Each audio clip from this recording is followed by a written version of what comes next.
mais uma vez. É um prazer enorme tê-los conosco. Estamos no meio da semana, né?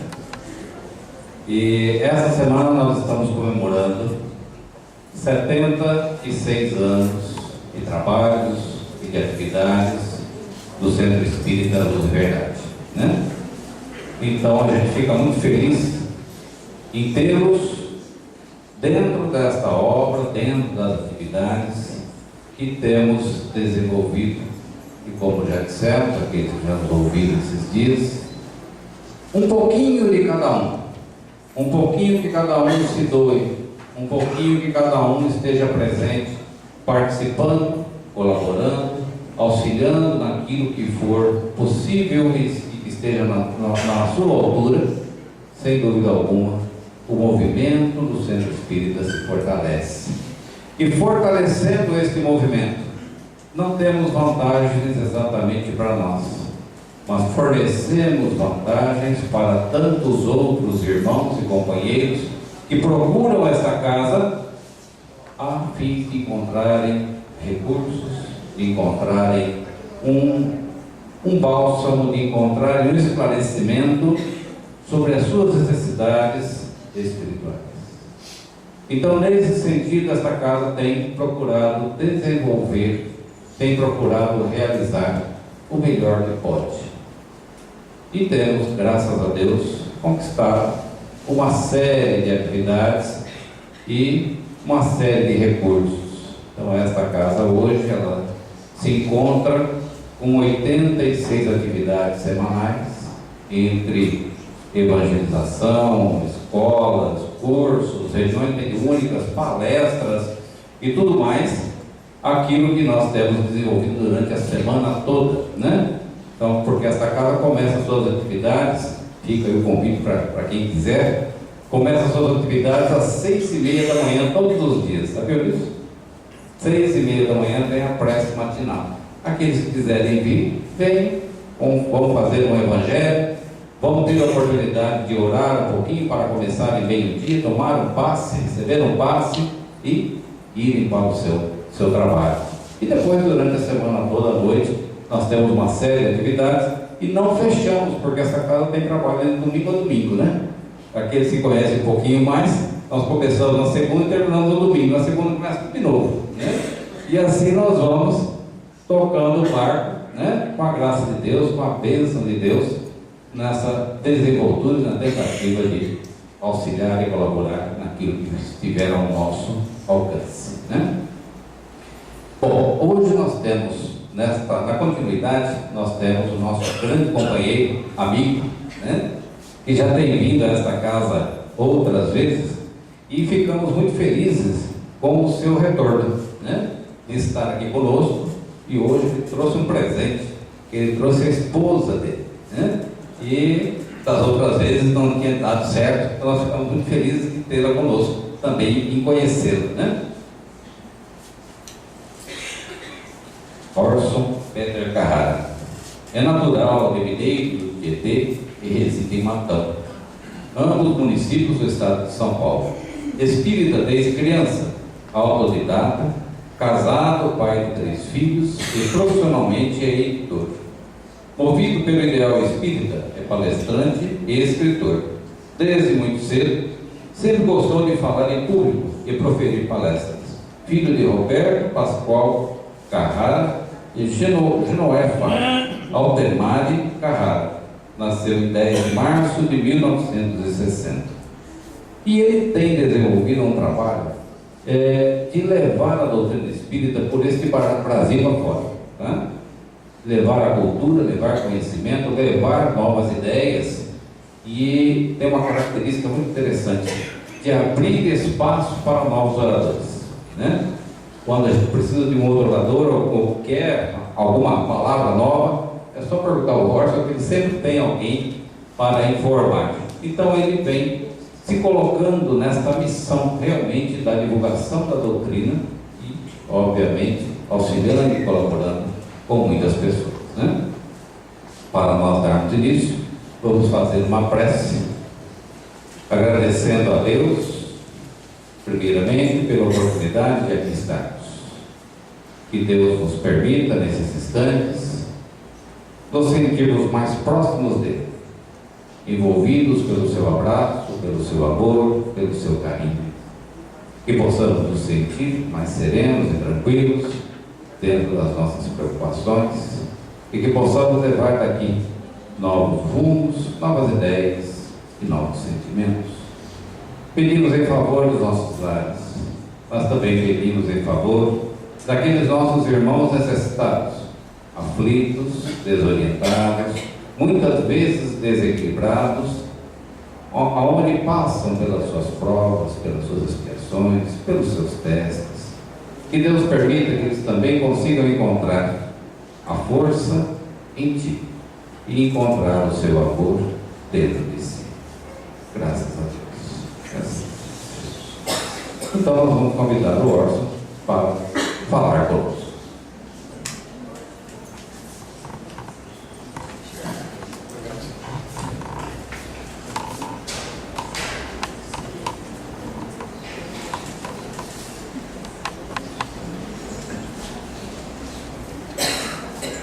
Meus amigos de Marília, que satisfação estar aqui outra vez, retornar para revê-los e ter a honra de participar de uma semana tão importante, de uma semana de aniversário da casa, em que os esforços se unem para a divulgação desta doutrina incomparável, belíssima, tão importante para as nossas vidas, que nos enche o coração de entusiasmo e de alegria. Trago meu abraço de Matão, a terra de Icai e Barchutel, e esperamos que a nossa noite seja de muitas alegrias. Porque apesar do tema, a palestra é descontraída. Não fiquem tensos. E a semana, tempos de incertezas, o tema central é muito oportuno para estudarmos realmente esta época de nossas vidas, caracterizada, sem dúvida, por esta ansiedade crônica, foi o tema de ontem, né? Ansiedade e depressão, e também os estados depressivos que têm dilapidado o coração humano, a mente, o coração, fazendo com que as criaturas nos debatamos em situações de estresse, em situações difíceis, em desafios incontáveis que estão por toda parte. E naturalmente que o tema tensão emocional, ele se liga a esta temática central, e nós estamos muito felizes por ter a oportunidade de estarmos aqui novamente com vocês.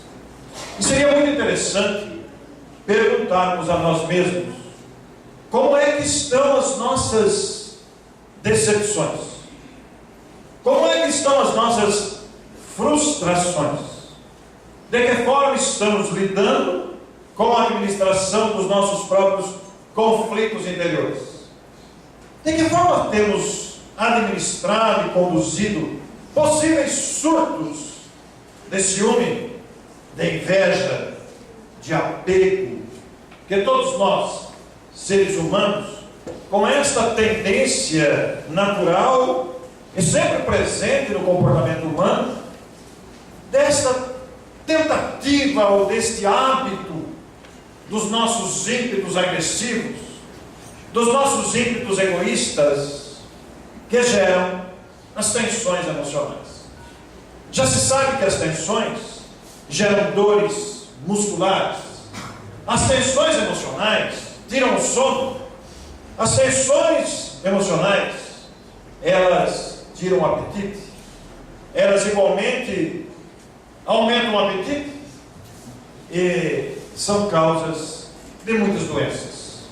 Daí a importância da abordagem de um tema como esse, porque todos nós temos instantes de tensão emocional. A tensão emocional significa um desajuste da emoção, porque a emoção deve ser equilibrada, mas quando ela é atingida pela frustração, pela inveja, pelo ciúme, pela decepção, pelo medo, pelos apegos, nós normalmente, como seres humanos, que ainda não conquistamos a serenidade, nos desequilibramos, e aí damos campo aberto para as perturbações da emoção que desequilibram o organismo, causam doenças e nos tornam infelizes com a nossa própria vida. Então, quando se fala em tensão emocional, nós não queremos falar daquelas tensões que passam rápido, como a dona de casa que vai receber alguém para o almoço e preocupa-se com o tempero da comida, preocupa-se com a limpeza do toalete, com a limpeza dos talheres, ou alguém que está dirigindo numa autoestrada numa noite de chuva, ou alguém que espera o filho na madrugada que não chega. Não são essas tensões que nós queremos abordar. Essas tensões passam. A entrevista para o primeiro emprego, o primeiro encontro com a namorada, o primeiro relacionamento sexual, as preocupações próprias das nossas dificuldades de relacionamento, as vésperas do vestibular. Depois que passa a ocorrência, nós respiramos aliviados e voltamos à normalidade. Mas nós queremos focar nas tensões que não passam, nas tensões que permanecem muitas vezes por décadas. Relacionamentos tensos com familiares, dívidas que às vezes não conseguimos pagar, pendências de toda ordem que nos perturbam, expectativas frustradas e outras situações que vão nos levando a manter esse estado de tensão permanente. Entre esses exemplos está naturalmente o perdão que não damos. Imaginemos aqueles casos de pessoas que nós consideramos nos ofenderam, nos magoaram, nos maltrataram, e nós ficamos a vida inteira pensando nestas questões. Muitas vezes essas mágoas guardadas nos acompanham por décadas, desestabilizando a nossa emoção. Perdemos muitas vezes décadas da nossa existência porque nos fixamos num ponto do passado, numa experiência que não foi feliz, numa frustração, num desacerto, num desencontro, e permanecemos mastigando aquilo durante décadas. E essa mastigação indevida desequilibra a emoção, nos tornamos frágeis, dilapidamos as nossas defesas imunológicas e somos campo aberto para as enfermidades. Mas o mais interessante é que esta palestra surgiu em função de uma mensagem com o mesmo título. A mensagem se chama Tensão Emocional. E eu já fiz aqui nesta casa, se não me engano, há uns 3 anos ou 4 atrás, a palestra Por que Adoecemos? E esta palestra Por que Adoecemos é uma abordagem sobre os prejuízos da emoção na saúde. Eu já faço essa palestra há uns 4 ou 5 anos aproximadamente, já fiz ela dezenas de vezes, para não dizer, acho que 2 centenas de vezes já, mas em determinado lugar fui apresentar uma palestra e recebi na entrada uma mensagem dessas que os centros têm o hábito de distribuir para as pessoas que vão chegando. Guardei no bolso e depois no hotel fui ler a mensagem. E a mensagem tinha o nome de Tensão Emocional. E eu percebi que a leitura daquela mensagem compacta, rápida, pequena, tinha tudo a ver com a palestra Por que Adoecemos, que eu já vinha fazendo há algum tempo. Era um verdadeiro braço de conexão com aquela abordagem que já tinha fazendo. E eu comecei a falar sobre aquela mensagem, até por necessidade própria, porque percebi a minha própria carência diante do que diz o benfeitor, e fui a fazer, por vários lugares, esta palestra Tensão Emocional. E essa palestra, ela está nesse livrinho, Companheiro. É um livro de bolso, é um livro pequeno, ele foi editado na década de 70 pelo Instituto de Difusão Espírita, é um livro do Espírito Emmanuel, recebida pelo Chico. E esse livro tem o título de Companheiro, segundo o autor espiritual, justamente porque ele foi escrito, elaborado para ser um companheiro nosso nos momentos de aflições, de preocupações, de angústias. Um livro de cabeceira, um livro para levar no carro, na bolsa, para estar no bolso, porque ele se trata de um verdadeiro companheiro, tem lições preciosíssimas. Mas é exatamente no capítulo 11 que está a mensagem tensão emocional. Esse livro não está esgotado, esse livro nunca esteve esgotado. Ele tem mais de 30 anos de publicação e repetidamente tem sido publicado, que é um livrinho pequeno, de lições curtas, com linhas bem separadas e letras grandes, mas preciosíssima obra. E Emmanuel diz, neste livro, da sua preocupação em oferecer aos companheiros encarnados uma obra de auxílio que seja companheiro nos momentos de dificuldade. E comecei, pois, a fazer palestra sobre a mensagem. E essa mensagem está no livro Companheiro, a mensagem Tensão Emocional. Diz um psiquiatra espírita que essa mensagem Tensão Emocional é um verdadeiro tratado de psiquiatria. Embora não use nenhum nome científico, embora não use nenhum nome de medicamento, esta mensagem apresenta regras simples, conselhos úteis e oportunos para a nossa tranquilidade emocional e que nós esquecemos. São tão óbvios que nós esquecemos, para nos sentirmos mais equilibrados. E é muito interessante porque Emmanuel, nos primeiros 4 parágrafos, ele relaciona as causas das tensões. Então ele coloca lá as decepções, as frustrações, as mágoas, a amargura do coração, as tristezas continuadas. Mas é a partir do 5º parágrafo, depois de relacionar as causas das tensões, a partir do 5º parágrafo, Emmanuel começa a nos orientar em como vencer as tensões emocionais.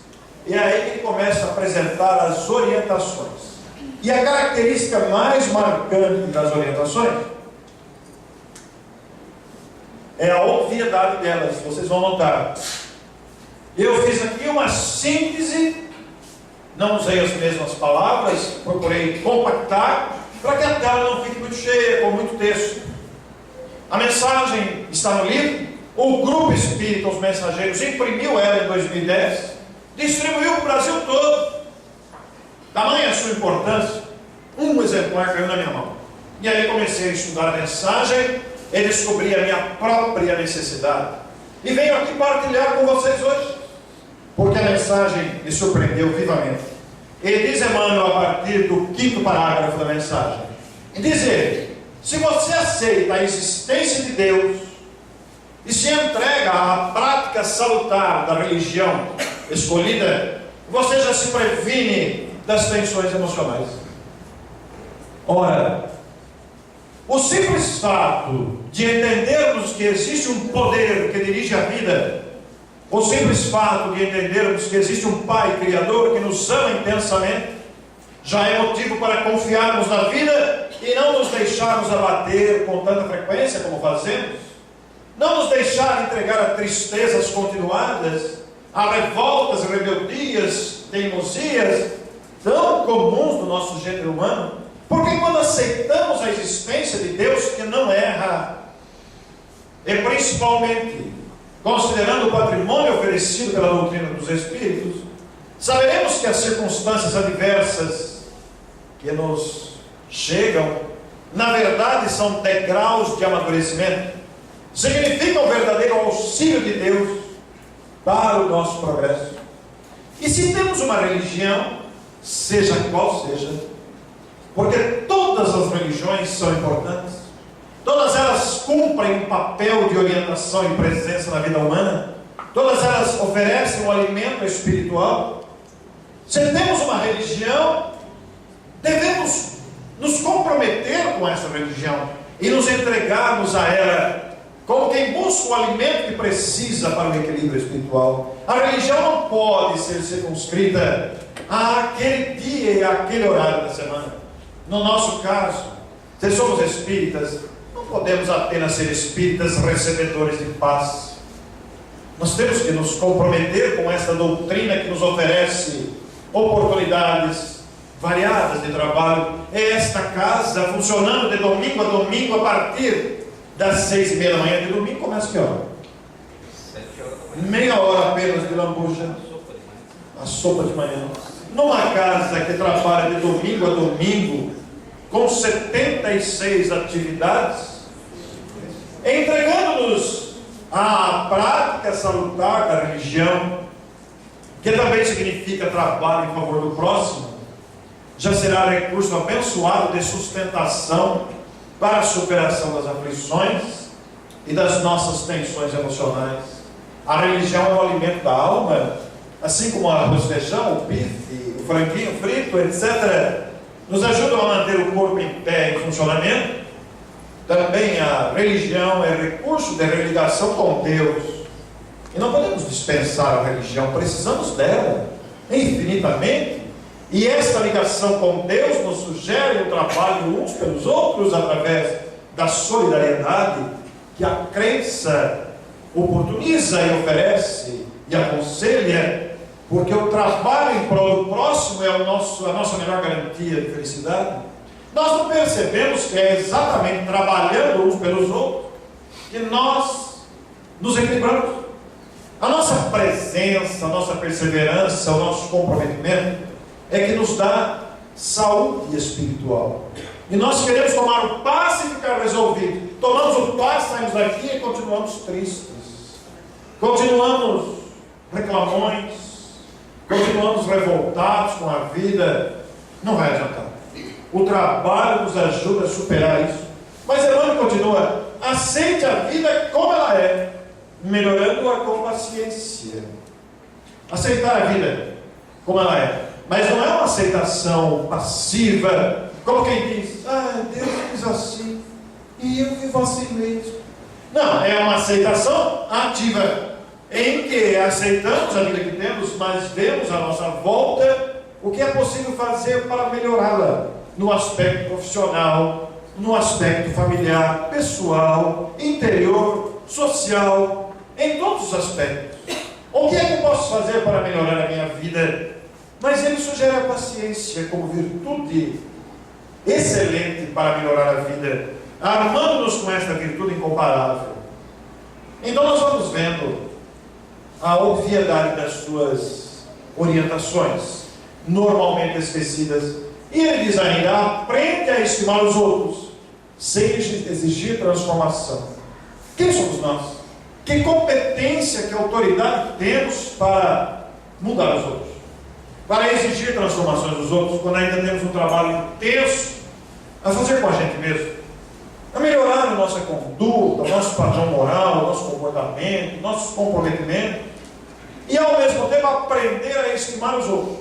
Nós, os seres humanos, temos uma tendência muito feia, é próprio da nossa condição ainda, de ficarmos nos subestimando, e aí caímos pelo caminho perigoso da maledicência, da crítica contumaz, da crítica que agride. Mas na verdade nós precisamos aprender a descobrir valores do outro. Não há nenhuma pessoa que não tenha valores, muitos valores.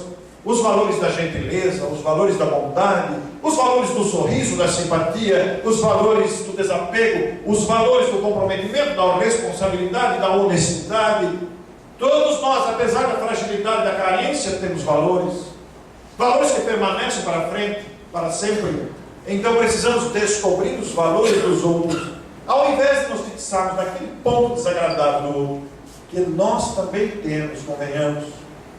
Então a descoberta do ponto positivo do outro, sem exigir transformação, é um recurso valioso, porque muitos de nós nos desequilibramos porque queremos que o outro pense pela nossa cabeça. Mas como que o outro vai pensar pela nossa cabeça? Ele é outra pessoa, é impossível, as suas bagagens são diferentes, as suas experiências são diversas.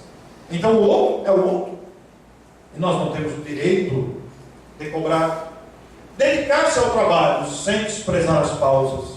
Óbvio. Nós temos que trabalhar, e não é apenas o trabalho remunerado. Toda atividade útil é trabalho, não necessariamente apenas o trabalho remunerado. O que estamos fazendo aqui hoje é um trabalho coletivo. Não somente eu que estou falando e raciocinando junto com vocês, mas todos nós estamos fazendo um trabalho de reflexão em torno disso. É esta casa organizando essa semana de aniversário, a continuidade das suas 76 atividades durante a semana, o planejamento, a manutenção da casa, a abertura dela, é um trabalho que envolve muita gente. Estarmos juntos aqui hoje, vocês vieram, nós também viemos, é um trabalho. É o trabalho de refletir em torno dessas questões, mas sem desprezar as pausas. Muitas vezes nós confundimos pausa com preguiça e nos acomodamos e nos entregamos lá, não queremos fazer nada. Chega o fim de semana, deitamos no sofá, ficamos com a cabeça vazia, aí vem os passarinhos da maledicência, vem os pássaros da maldade, dos pensamentos ruins. Na segunda-feira estamos pior que no domingo. Então, é lógico que o corpo precisa de descanso, mas há que haver um equilíbrio entre os dois pontos. Servir ao próximo quando pudermos, não há dúvida. Darmos o melhor de nós para que o ambiente seja bom, para que o ambiente siga adiante com tranquilidade. Deter-se no lado melhor das pessoas e das circunstâncias, esquecendo que pareça inconveniente ou desagradável.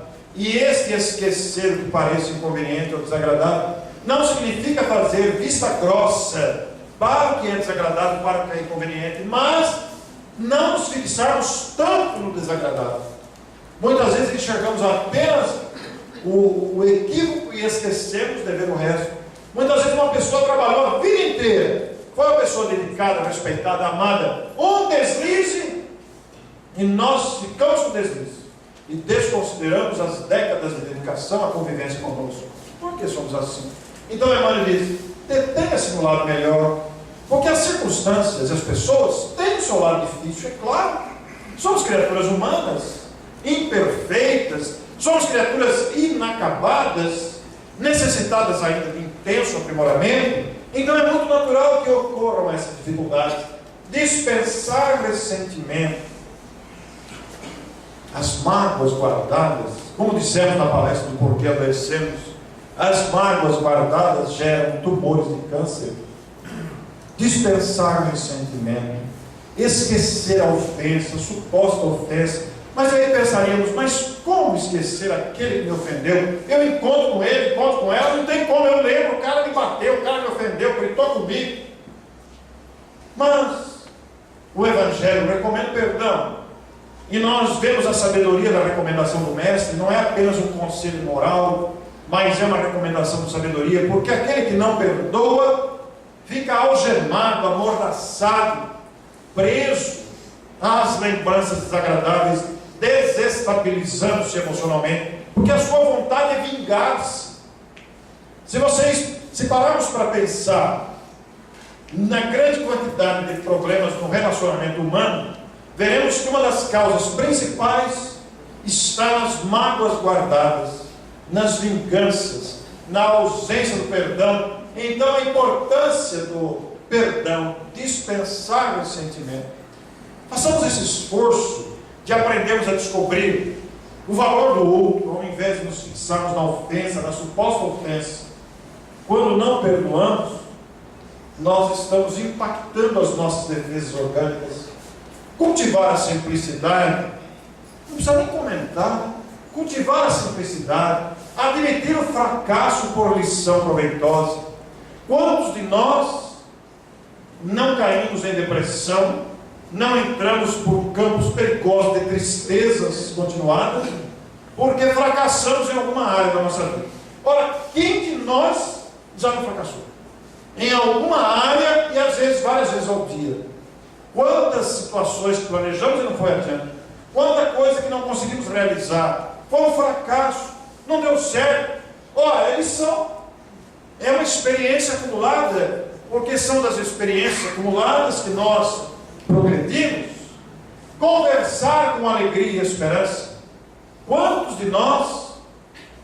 na humanidade? Quantos suicídios não há? Nós estamos vivendo uma época de altos índices de suicídio, porque muitas criaturas que se matam esqueceram de cultivar a alegria de viver, esqueceram de cultivar a esperança, e também não encontraram mãos que lhe dirigissem apoio. Sejamos nós aqueles que transmitem a esperança, sejamos nós os portadores da alegria de viver, da esperança, para que as criaturas sintam na nossa presença o quanto a vida é valiosa, o quanto ela é preciosa e o quanto ela deve ser cultivada. Quando pensamos nesses tempos de incerteza, dessas dificuldades todas do nosso tempo, nesse desafio evolutivo que todos estamos inseridos, desafio que vai nos fazer melhores, que vai nos alçar a patamares evolutivos mais grandiosos, nós estamos pensando na importância de usarmos a alegria como ingrediente de vida diariamente, de externarmos nas nossas vibrações pessoais a esperança, ao invés de nos fazermos portadores do pessimismo, ao invés de sermos criaturas que dificultam a vida. Sejamos nós a voz que estimula, sejamos nós a voz que apoia, que elogia, que reergue, que ajuda, para que as pessoas percebam que há alguém que presta atenção nele. Porque muitas pessoas se suicidam porque se sentem desamadas, se sentem abandonadas, se sentem esquecidas, desprezadas. Não sejamos nós aqueles que desprezam ninguém, sejamos nós aqueles que estimulam, porque aquele que cultiva a alegria de viver a esperança dentro de si, e esta é uma característica da pessoa que confia na vida, da pessoa que está tentando superar as próprias dificuldades, ela se torna um foco irradiador para que as tensões sejam diminuídas, apesar de todas as incertezas próprias do nosso mundo e do nosso tempo. Há uma certeza que não pode ser esquecida: somos seres imortais, fadados à felicidade, e este momento difícil vai passar, como passam todos os momentos. Esse desafio evolutivo daqui a pouco será patamar para outros desafios que virão.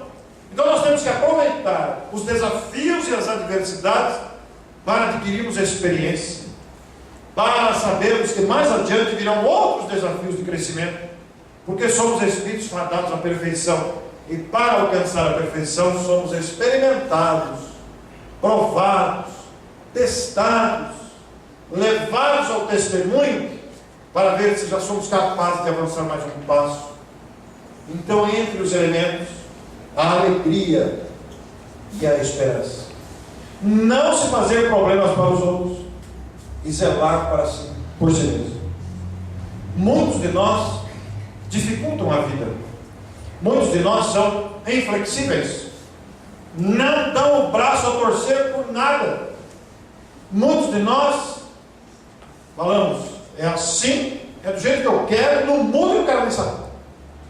Depois chega na velhice, quando está próximo da desencarnação, e se corrói de remorso pela dureza que manteve durante a vida.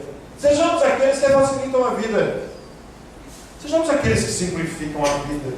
Precisamos desenvolver mais o jogo de cintura, a maleabilidade, criaturas que se tornam mais acessíveis, ao invés de sermos criaturas tão duras umas com as outras. Para quê? O que estamos ganhando com a nossa inflexibilidade? Inflexibilidade que nos faz adotar uma postura vaidosa, arrogante, até a palavra faltou, prepotente. Muitos de nós nos tornamos assim, e isso é a ausência de zelo para conosco mesmo, porque estamos nos agredindo, e nos agredindo, agredimos os outros. Então Emmanuel vai nos dando alguns conselhos. Se sofrer abandono, busca outros que te compreendam, e este abandono nós podemos enquadrar aí: o sócio que nos passou a perna, que roubou da empresa que trabalhava, o patrão que nos explorou e depois nos mandou embora, o cônjuge que fugiu com outro, traição. Se sofrer abandono, busca outros que te compreendam. E a gente fica batendo na tecla daquele que não quer a gente. Ele não quer. E tem o direito de não gostar da gente. É ou não é? Todo mundo tem o direito de não gostar da gente. Quem somos nós? Não gosta de mim, pelo amor de Deus. Mas a pessoa tem o direito de não gostar da gente. Então, se sofrer abandono, busca outro. Está cheio de gente querendo ficar amigo da gente. Aqueles que não gostam da gente, o problema é deles, não sabem que não perderam. Então, muitos de nós nos tornamos tensos porque alguém empinou a cara, virou o nariz para cima, faz conta que a gente não existe, passa pela gente, nos despreza, olha com aquele olhar que, nossa, 44, e a gente fica sofrendo, fica tenso. Não quer gostar de mim, não gosta de fazer o quê? O que eu posso fazer? Eu sou assim. Então, se sofrer abandono, busca outro. Esqueça o que já foi, usando o presente para edificar um futuro melhor. Essa frase não é inédita, é uma frase que está na filosofia, nas lições da humanidade, na psicologia. Esqueceram o que já foi, ficamos presos ao passado, aquele saudosismo. Use o presente para edificar um futuro melhor. Aceitar corajosamente o inevitável e as provas que nos amadurecem. Quando falamos em inevitável, a gente se lembra de morte. E realmente, um infarto fulminante, um acidente que ninguém espera, num familiar ou até na gente mesmo, algo inevitável, uma enchente que leva a nossa casa embora. Nós temos um casal amigo que morava numa rua, vários casais numa rua, e nunca se podia imaginar que ali ia descer uma enchente. Isso na cidade de Pedreira, ou Socorro, naquelas proximidades.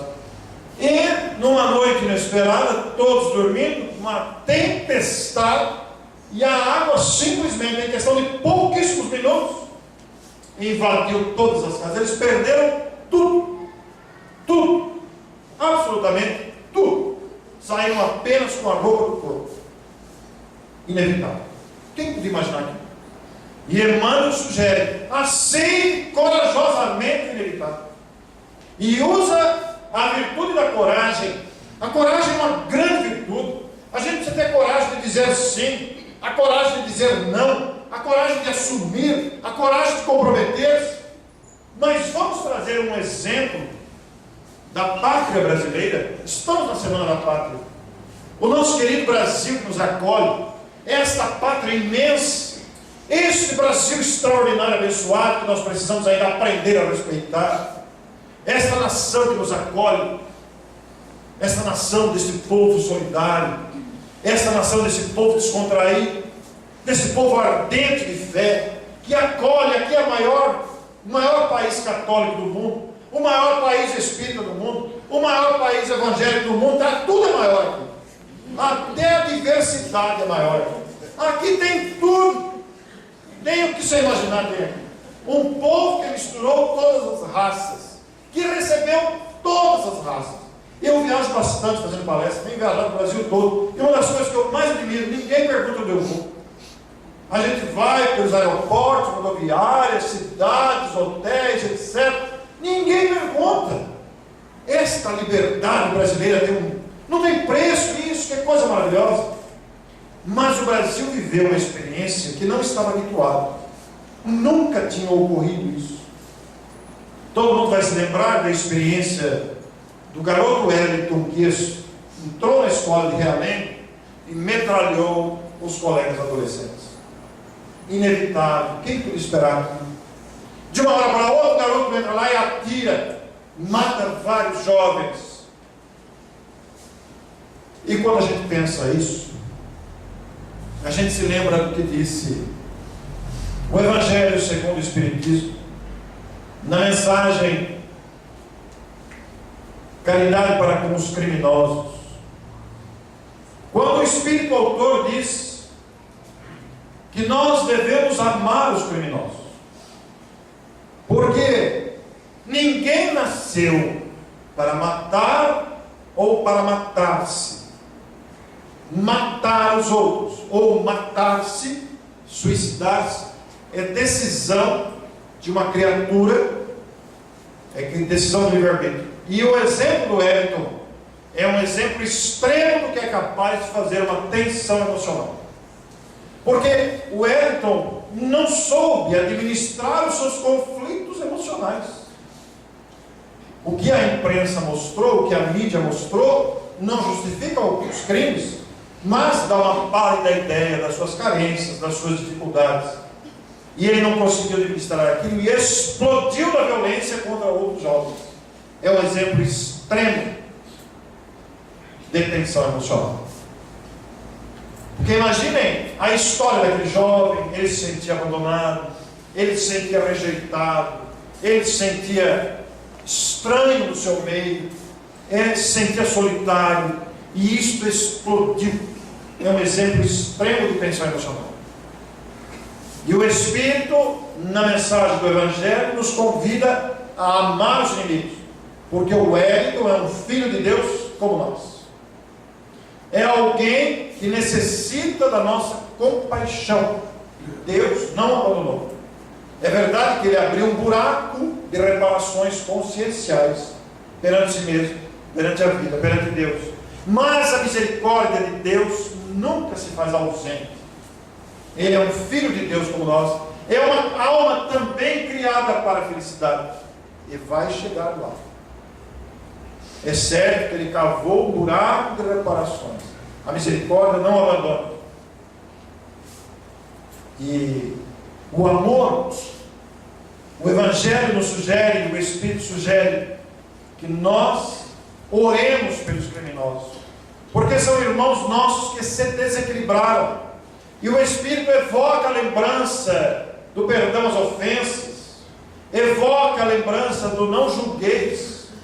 Porque quem somos nós para julgar a atitude de alguém que se marginaliza, de alguém que mata o outro, de alguém que tráfica, de alguém que estupra, que violenta, que rouba? Nós não podemos julgar porque não conhecemos a bagagem, não conhecemos o histórico, as provas, as expiações, a necessidade de aprendizado. E alguém perguntaria: e as vítimas? Sim, também as vítimas estão enquadrados em quadros de provas, expiações e necessidades de aprendizado. Mas nós não temos o direito de julgar. Como agiríamos nós se tivéssemos nascido também na condição que viveu hoje? Nós nos sentimos agora equilibrados. Eu estou bem, sou um espírito equilibrado, nos sentimos equilibrados. Mas será que temos a absoluta convicção de onde vamos nascer na próxima encarnação? Em que condições vamos nascer? Em que circunstâncias? E se as condições, e se as circunstâncias, o local e a época em que nascemos, nós não fomos capazes de administrar? Porque, convenhamos, nós não temos ainda uma estrutura capaz, muitas vezes, de suportar certas dificuldades. Então não temos o direito de julgar. E o nosso dever é estender as mãos. Claro que nós não podemos ir lá estender as mãos. Muitos deles estão presos, outros se suicidaram, outros foram mortos. Mas nós podemos orar por eles, porque são nossos irmãos. Irmãos que se desequilibraram diante de profundas tensões emocionais. Veja o quanto é importante a gente administrar o crescimento desse desequilíbrio emocional que muitas vezes vai tomando conta da gente. Vocês vejam como o irmão tem razão em a gente administrar os conflitos, não nos deixarmos abater pela tristeza, não nos deixarmos contaminar pela inveja, pelo ciúme, pela vingança, pelo rancor, porque isso vai se somando e vai se agravando o nosso desequilíbrio. Então temos que lutar pela serenidade. Eu perguntei uma vez para um psicólogo: a minha maior luta interior é conquistar a serenidade. Eu estou aqui falando para vocês, mas estou falando antes para mim mesmo. Vocês não sabem, mas eu sou irritado. tenho que controlar a minha irritação, sou uma pessoa ansiosa, tenho uma luta interna muito grande. Por isso estou falando isso, para mim escutar primeiro. Não venho aqui ensinar ninguém. Somos seres humanos em luta conosco mesmo. Então, diante do inevitável, seja a morte, seja o acidente, a perda financeira, aceitar corajosamente, porque são essas provas que nos amadurecem. É este exercício que nos faz melhores, nos capacita para as experiências que virão. Oferecer sempre um sorriso de simpatia e bondade, seja quem for. O nosso sorriso, o nosso comportamento, a nossa atitude de simpatia e bondade pode salvar uma vida, pode levantar uma criatura que está se entregando, que está achando que ninguém a ama mais, está achando que a vida não vale a pena. Então a nossa postura pode levantar um ânimo.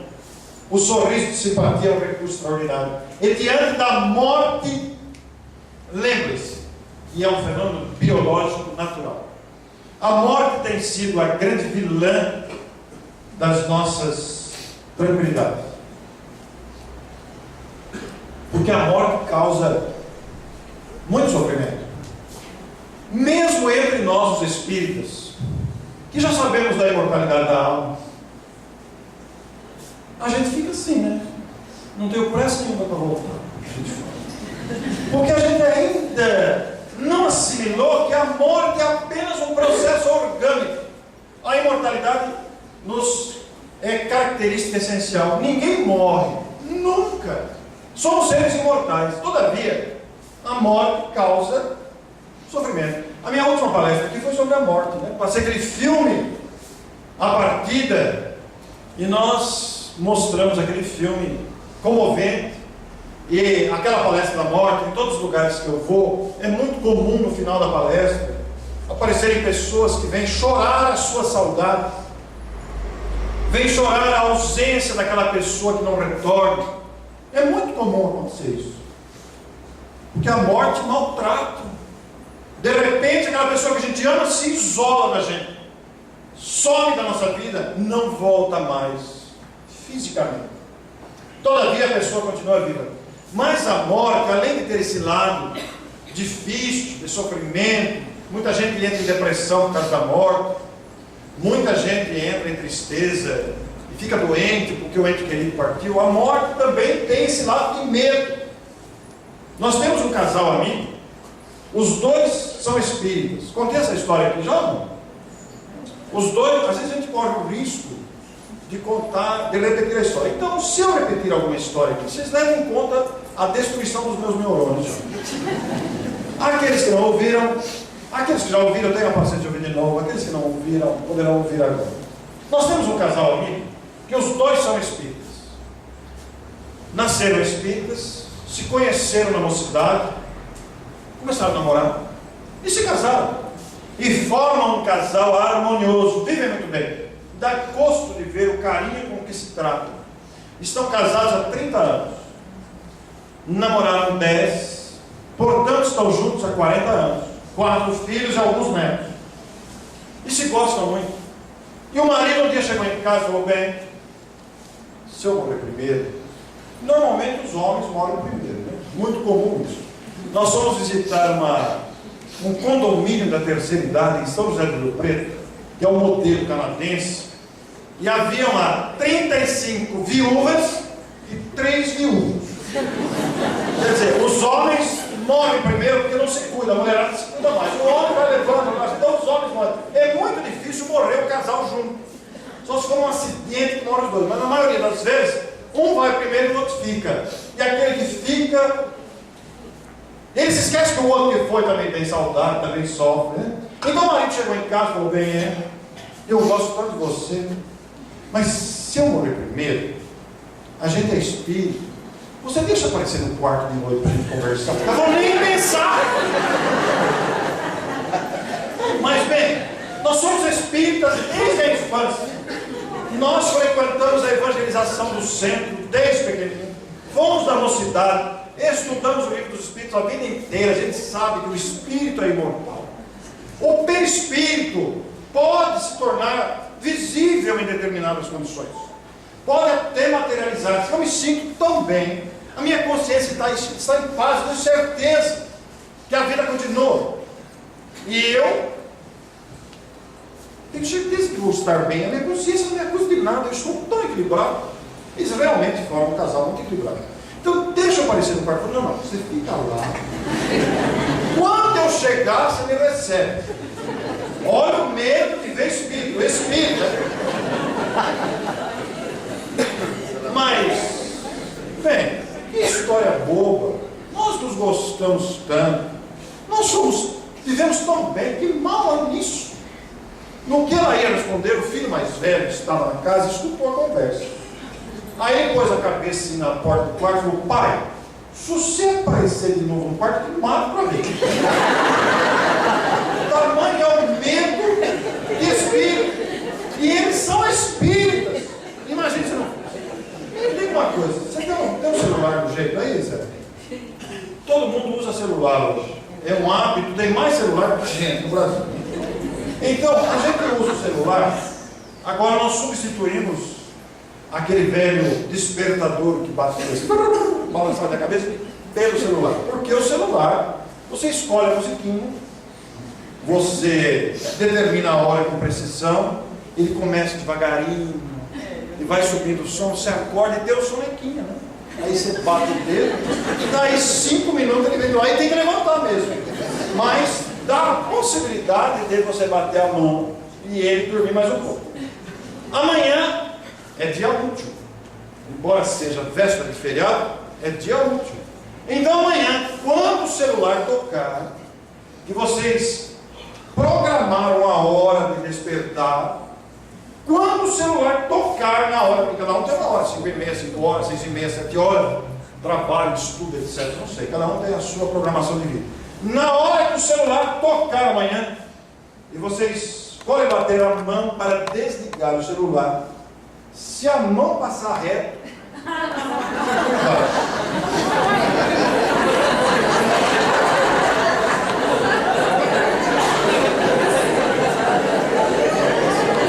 pode ser que você tenha desencarnado.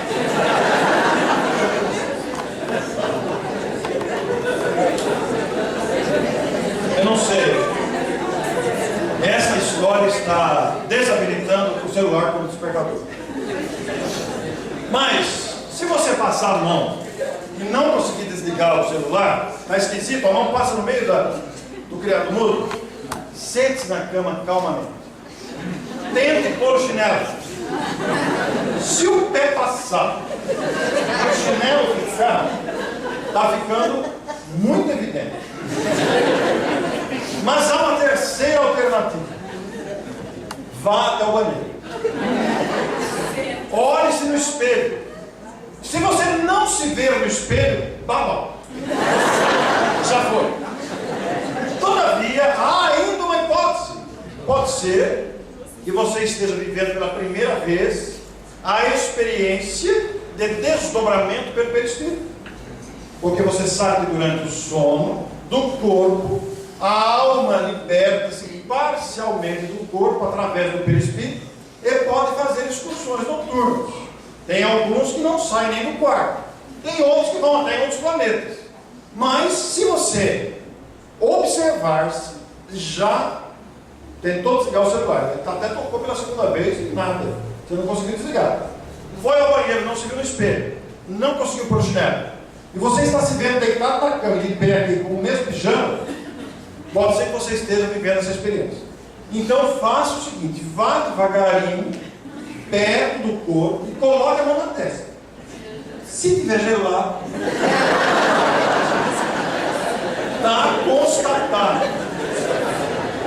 E nesse caso, se você constatar que desencarnou porque está gelado e não está respirando, não fique tenso.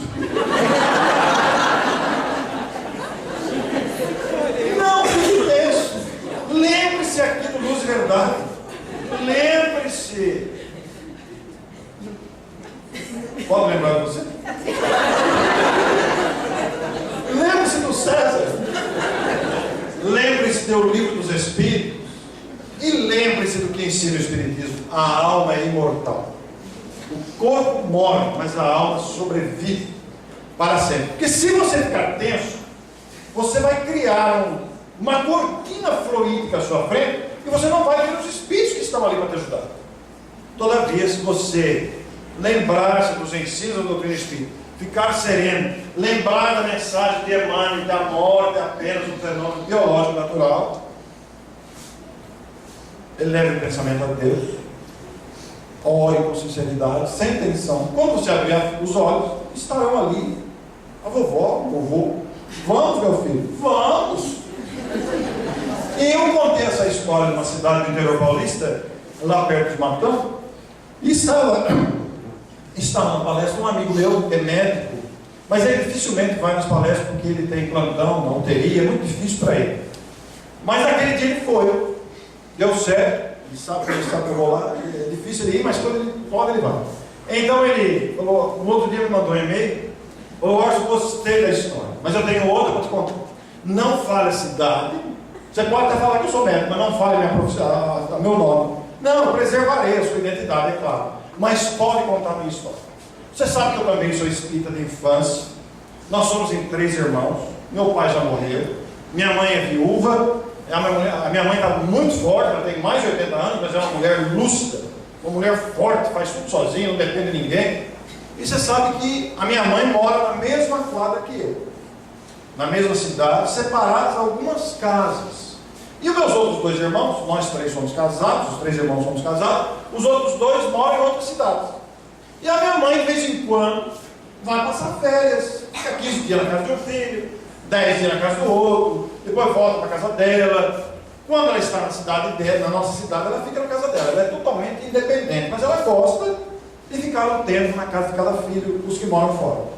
E ela foi fazer uma viagem dessa, como ela costuma fazer de vez em quando, e esqueceu de pagar a conta de energia elétrica. Esqueceu, foi embora. E a companhia foi lá e cortou o fornecimento de energia elétrica. E eu estava com essa preocupação, sabe, de a religação da conta de luz. Mas não dá tempo. O consultório, o plantão na UTI, as dificuldades do hospital, a correria. Você sabe que eu tenho 3 filhos pequenos, a sua está com 6 anos. É uma correria, não dava tempo. E minha mãe estava para voltar. No dia seguinte, na véspera da volta, eu fui até a casa dela para pegar a última conta, porque ela tem um código do consumidor, para ir na companhia de energia elétrica pedir a religação. E o único horário que sobrou foi de noite. E era uma noite sem luar. E eu fui na casa dela, eu tenho a chave, eu sendo lá, guardo as contas de água, luz, telefone, levei o meu cachorro de 6 anos, ele ficou na porta, e eu entrei com farolete. Fui na gaveta lá onde ela guarda as contas, abri a gaveta, o filho ficou na porta. Abri a gaveta, peguei as últimas contas. No que eu fechei a gaveta, a minha mãe saiu do quarto, camisola com uma vela na mão.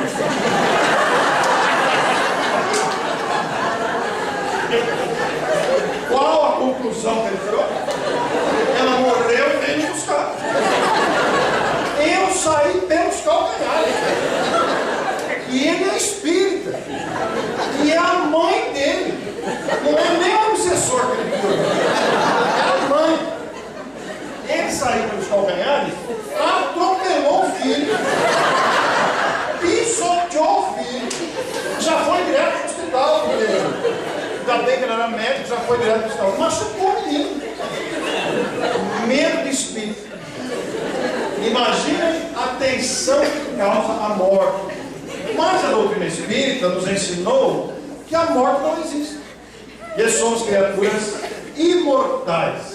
A morte é apenas um fenômeno biológico natural. Ocorrendo a morte de um familiar, ou até a nossa própria desencarnação, tenhamos o coração sereno, confiante, porque aquele ser querido que está estendido no caixão, no velório, que vai ser sepultado, não é mais o ser querido.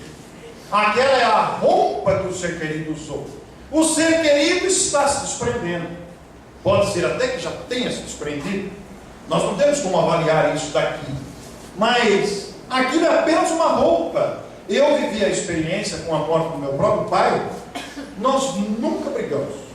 Nunca tivemos nenhuma ranhura durante a vida. sempre foi grande amigo do meu pai e ele de mim. Somos velhos amigos? Não fomos, porque a vida continua. Faz 10 anos que ele desencarnou. Mas, diante do corpo, no velório, eu pude fazer essa reflexão de profundidade, por entender que chegou o momento dele partir, e eu deveria continuar com as minhas lutas, mas a morte não existe. Porém, diante da dor que atinge muitas pessoas, eu tenho sugerido por onde vou, quando souberem de pessoas atingidas pela separação, pela morte, presenteie com este CD. Não percam a oportunidade de conhecer esse belíssimo trabalho que a livraria, que talvez até tenha, poderá até encomendar, porque esse trabalho é um dos mais confortadores trabalhos que foi produzido para exaltar a imortalidade da alma. É um CD com 16 faixas, são relatos que exaltam a imortalidade da alma, para perda de entes queridos, de filhos, de pais, de cônjuges, de amigos, etc. E até no nosso próprio caso, quando nós abrimos o olho, o olhar do outro lado da vida, como estaremos? Quem vai nos receber? Como é esse momento da passagem? No livro O Céu e o Inferno há um capítulo, há a passagem, de muita importância para todos nós. E finalmente, no último parágrafo da mensagem, Emmanuel diz na sua mensagem Tensão Emocional: trabalhar e servir sem esperar outra recompensa que não seja a bênção da paz na consciência.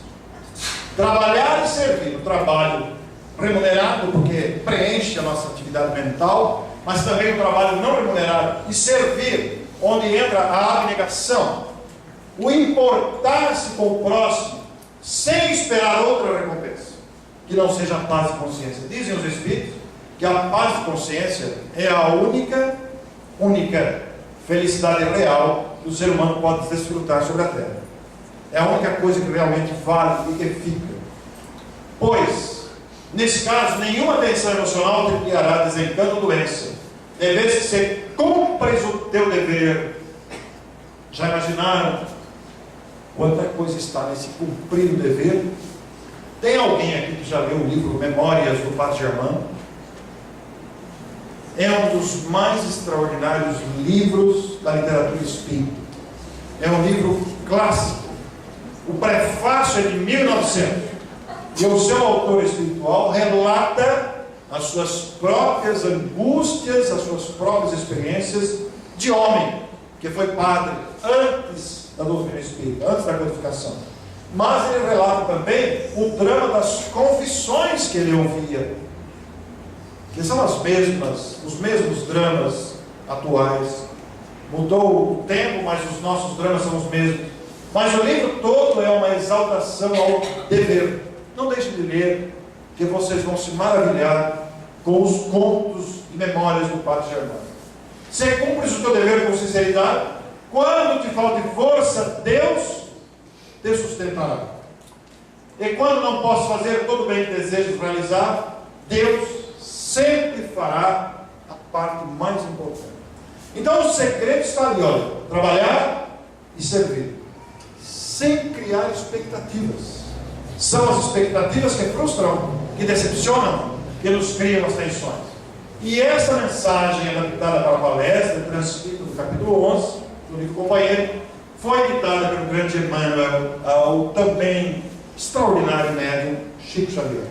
E esta mensagem nos lembra a experiência de Nelson Mandela na África do Sul, que viveu as tensões próprias do seu tempo na luta para a libertação da África. Quem viu o filme Invictus? Vejam que se trata de um filmaço. E esse filme, baseado na experiência de Nelson Mandela, que por sua vez se inspirou neste poema.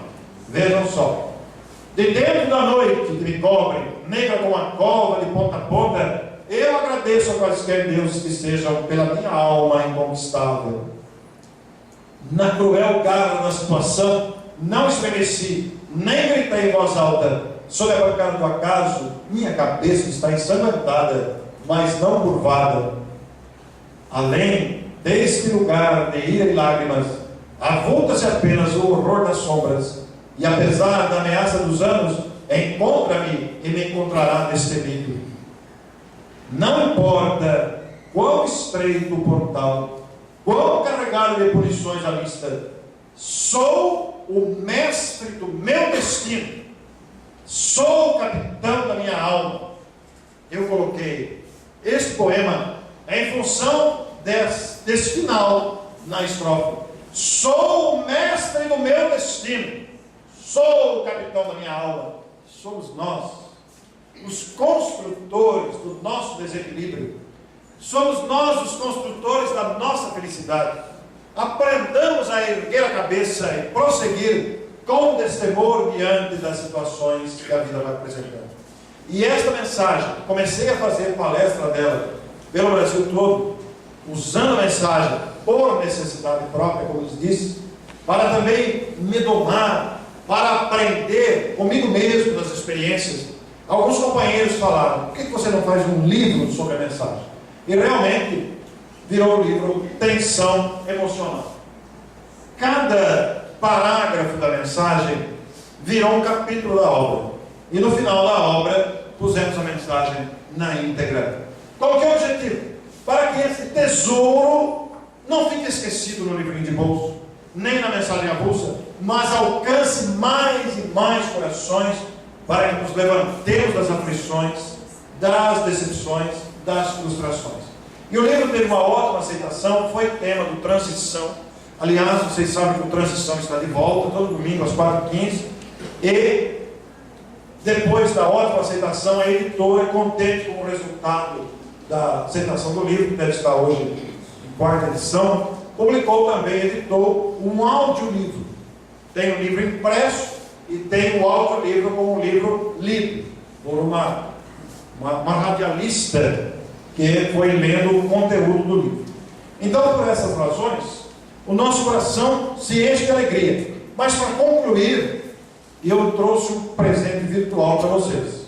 Mas antes, eu queria saber quem são os aniversariantes da semana. Vocês não fazem aniversário agora? Os aniversariantes da semana podem vir buscar o seu presente.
Muito bem, mas vocês que ganharam o livro não é de graça não.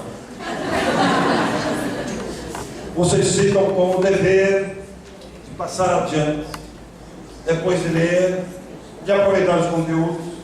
Esqueçam, em algum lugar, aeroportos, rodoviárias, clínicas, mercados, consultórios, para que o conteúdo dessas obras, que trazem conteúdo do Espiritismo, alcancem outros corações, a nos ajudarmos mutuamente. Nós temos o dever de nos estendermos as mãos. Quem está nessa casa hoje pela primeira vez?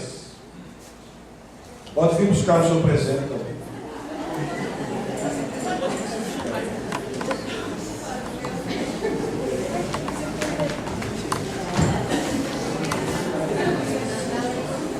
Mais alguém?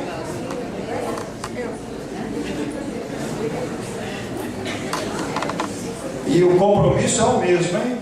Aproveitar o conteúdo. Quem quiser assinar a revista pode assinar. e depois esquecer em algum lugar, para que outras pessoas se aproveitem do conteúdo desta belíssima publicação. Eu trouxe para vocês também este jornalzinho editado em Santo Ângelo, no Rio Grande do Sul. Não tem para todos, naturalmente, mas gostaria de pedir um favor para vocês. A distribuição é gratuita também. Esse jornal, vocês vejam que é um jornal muito simples, tem apenas 4 páginas, mas tomei a incumbência de divulgar isso por onde fosse, por uma razão muito simples. Conheço o grupo, já estive 3 vezes lá em Santo Ângelo, sou muito amigo deles, mas o site deles é riquíssimo, riquíssimo, sobre todos os aspectos. Então nós temos divulgado o jornal, quem quiser assinar, tem aqui a papeleta para assinar, etc. Mas eu vou deixar lá no final para não dar tumulto, né? Depois, Silvia, por favor, vou deixar com você para depois as pessoas retirarem na saída, né? Vamos facilitar para a gente não tumultuar agora. Por favor, Silvia. Não vai ter para todo mundo, mas a gente pede, da mesma forma que vocês, após utilizarem o conteúdo, passem adiante, troquem, não engavetemos, porque engavetar o conhecimento espírita é crime de lesa humanidade.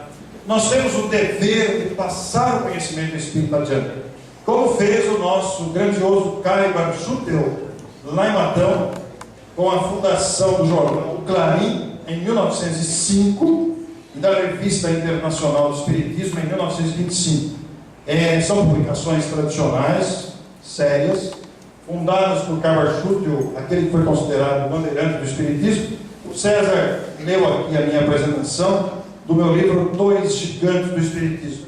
Não é um livro biográfico, mas é uma obra em que relacionamos Caio Barchutel e Ivone Pereira. O nosso objetivo foi despertar o interesse dos mais jovens de idade e de doutrina para a grandeza do legado desses 2 vultos exponenciais do Espiritismo, Caio Barchutel e Ivone Pereira. Mas, como lhes disse, se alguém quiser também fazer a assinatura do jornal e da revista, eu tenho autorização da editora para aqueles que quiserem assinar e possam levar.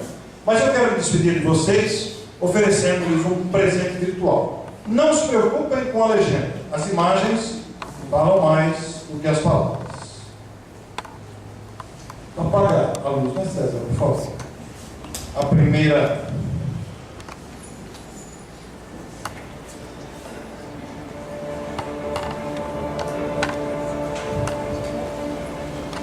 A sabedoria de Deus determinou que a reprodução humana se dê através da união do espermatozoide com o óvulo. Da união da célula masculina com a célula feminina, nós temos a multiplicação biológica gradual, natural, no aconchegante do ventre materno para a formação de um novo corpo humano. Quando pensamos na formação de um novo corpo humano, na gestação, nós nos lembramos que essa criatura que retorna à vida pela experiência reencarnatória é um filho de Deus. Ele traz consigo as suas bagagens morais, as suas bagagens intelectuais, emocionais e psicológicas. Traz também as suas expectativas, que também são as expectativas dos pais. Traz também as suas tensões. Mas ao lado de tudo isso, traz um programa reencarnatório. Traz consigo um planejamento para que continue o seu progresso intelecto-moral através da vivência de uma nova encarnação. Nós não sabemos se aí está um espírito muito comprometido ou se aí está um benfeitor da humanidade. Não importa, é um filho de Deus, é alguém que retorna para as experiências de aprendizado, na continuidade da vida. Todos nós passamos por isso, não nos lembramos. É uma época de férias, é uma época de pausa. Dentro do aconchego do ventre materno, continuamos a nossa experiência.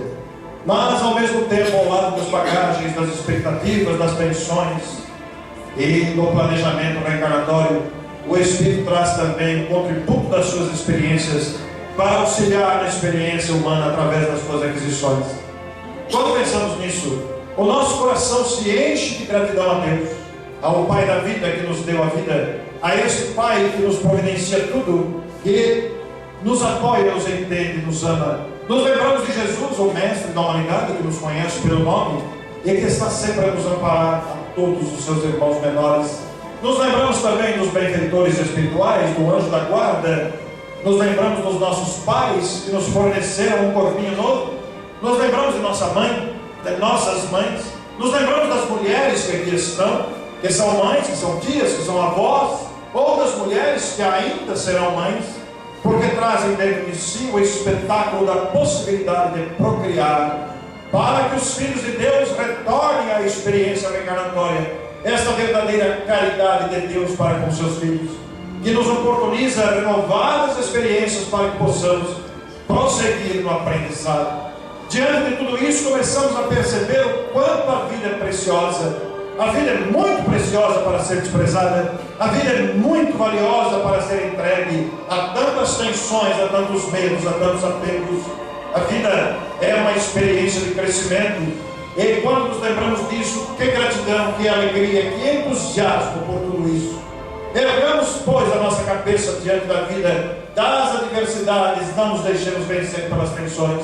E quando chega esse momento incomparável que se repete diariamente, milhares de vezes sobre a face da terra, nós nos lembramos e podemos afirmar sem medo: a vida conspira a nosso favor. Ergamos a cabeça e não nos deixemos entristecer, não nos deixemos abater pelas tristezas, pelas adversidades, pelos medos, pelos apegos, pelas tensões. Desenvolvamos a serenidade, para que este acúmulo de tensões não nos leve aos extremos das tensões emocionais, que criam sofrimento, abalam a saúde, abalam o relacionamento e nos fazem estacionar no caminho da evolução. Por isso, meus amigos, nos lembremos, a vida conspira a nosso favor. Se algo lhes posso dizer, cumprimentando-os pelos 76 anos desta abençoada casa, por esse momento de convivência com vocês, guardo e levo comigo no coração essa lembrança de gratidão. Se algo posso dizer a vocês, eu diria com a força da minha voz, com o entusiasmo das minhas vibrações nesse momento: meus amigos de Marília, prossigam trabalhando, prossigam amando, prossigam confiando, porque Deus está em toda parte. Prossigamos. Eu me incluo. Muito obrigado.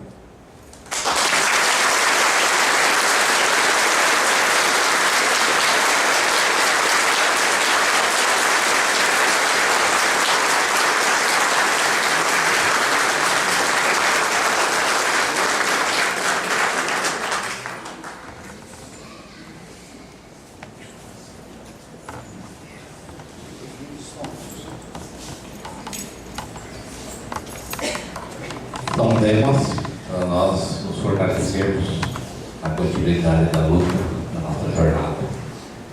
E todos nós somos capazes. Isso é muito bom. Fomos criados para isso. Então nós precisamos encontrar dentro de nós esta força. E agradecemos muito ao Orson pela temática da noite. Sem dúvida alguma, nos auxilia e nos auxiliará dentro das nossas provas, porque estamos num mundo onde está se efetuando a transformação, e toda transformação traz ajustes, não é isso? Todas as vezes que nós vamos mudar a nossa casa, vira uma bagunça danada, até que nós consigamos pintar e terminar. Este período é este que nós estamos vivenciando dentro das nossas emoções, dentro das nossas oportunidades. Então vamos realmente crivar a nossa fé em Deus, crivar os nossos objetivos na fé no futuro, para que nós todos possamos realmente alcançar.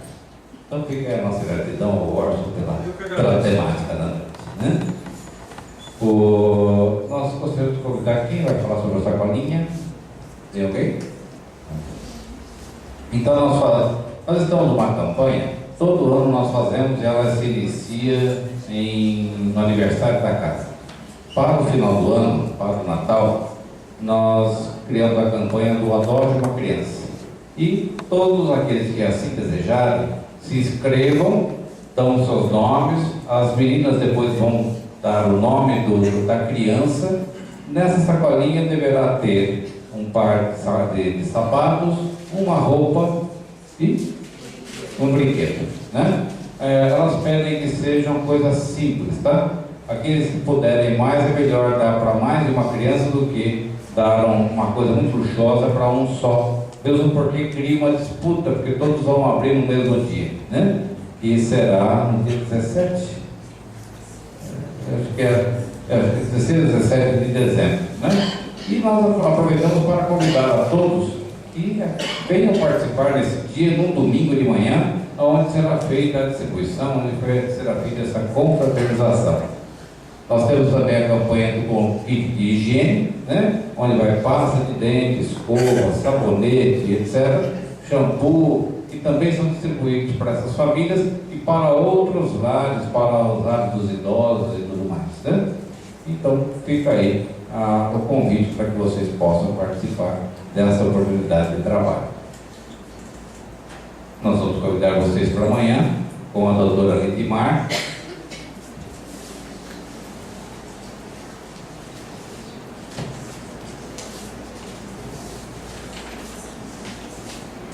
Onde ela vem nos falar sobre adolescência e espiritualidade nos tempos de incerteza. É uma médica, não sei se todos conhecem, mas ela trabalha muito nesta área de jovens, então traz muita experiência.